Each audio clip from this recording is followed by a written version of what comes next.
фруктовая тарелка немесе нарезка дайындайтын боламыз. Бізге ол үшін 2 апельсин қажет болады.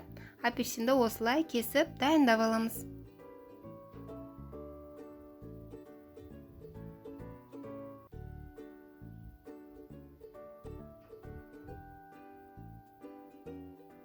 Апельсинді осылай біріне бірін бастырып, айландырып тізіп шығамыз.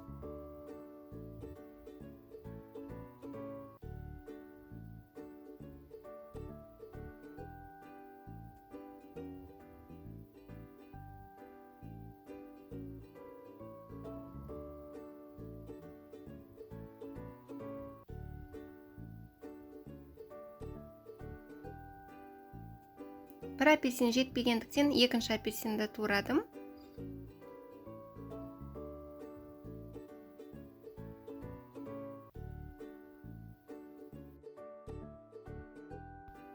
Және бір кивиіміздің сыртын ашып, осылай турап, фруктовая нарезкамыздың ең шетіне қойып шығатын боламыз.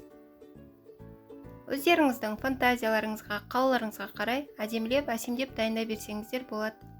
Рецепттерім ұнаса лүпіл басып, пікір жазсаңыздар өте қуанышты болам. Арнама тіркелмеген болсаңыздар, тіркеліп алыңыздар. Алда бұдан да басқа әдемі, дәмді рецепттермен бөлісетін боламын. Көріп тамашалағандарыңызға рахмет, сау болыңыздар.